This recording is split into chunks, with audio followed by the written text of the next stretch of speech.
Salut tout le monde, je m'appelle Bradley et bienvenue dans cette nouvelle vidéo. Mes wedders, comment allez-vous? En tout cas moi, tout va pour le mieux. Aujourd'hui, on se retrouve dans cette nouvelle vidéo pour parler de deux petites choses. On va commencer avec une petite statistique qui concerne les plus grandes agences de K-pop et on enchaîne directement avec le sujet principal, la terrible annonce qui est tombée récemment. Kang Daniel et Jihyo de Twice ne sont plus en couple. On va en parler, il y a déjà des théories qui sont sorties et puis tout le monde a donné son avis sur cette séparation. Tu peux déjà mettre un petit pouce bleu pour m'encourager, ça me ferait super plaisir. Abonne-toi à ma chaîne YouTube et active la cloche pour devenir un wedder ou une weddeuse. Et voilà, on est parti pour cette nouvelle vidéo.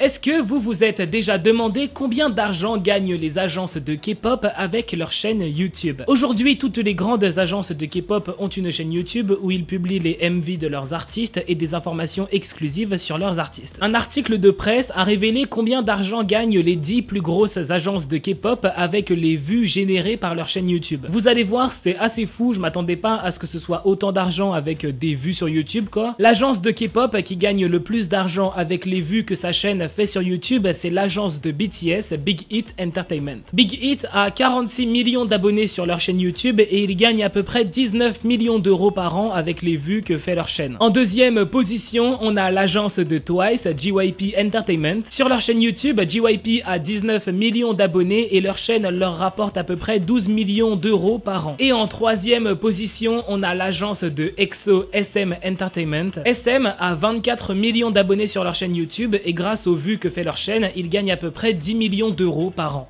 Dispatch, l'un des plus gros médias coréens, a lâché une bombe énorme le 10 novembre. Ils ont annoncé que Kang Daniel et Jihyo de Twice ne sont plus en couple. Après 1 an et 3 mois de relation, Kang Daniel et Jihyo ont décidé de se séparer. Selon les informations délivrées par les médias, ils se seraient séparés parce qu'ils ont un emploi du temps beaucoup trop chargé. Leur vie de star de K-pop les pousse à travailler énormément, ce qui fait qu'ils n'ont même plus le temps pour se voir. Aujourd'hui, ils ont pris la décision de se concentrer exclusivement sur leur carrière et d'abandonner leur couple. Certains diront que c'est une erreur et qu'il faut toujours privilégier son couple plutôt que sa carrière. D'autres diront qu'ils ont fait le bon choix et que le travail, y a rien de plus important. Aussi, j'ai vu des gens dire qu'ils s'attendaient à les voir se séparer parce qu'ils sont des stars de K-pop, alors que moi j'aurais plutôt tendance à penser que le fait d'avoir le même métier, ça permet de vraiment se soutenir, de vraiment se comprendre, et donc ça permet au couple de durer plus longtemps. En tout cas, n'oubliez pas de me donner votre avis sur tout ça dans les commentaires. Suite à leur séparation, les gens ont beaucoup parlé sur les réseaux et les gens ont commencé à balancer leurs propres théories. Il y en a qui disent que pour l'instant ils ont beaucoup de travail donc ils ont décidé de faire un break mais qu'ils vont se remettre ensemble plus tard. Il y en a qui disent que tout est un mensonge, que Kang Daniel et Jihyo se sont séparés pour une autre raison mais que c'est pas une question d'emploi du temps, mais que puisque la raison de leur séparation est très gênante et pourrait créer un scandale,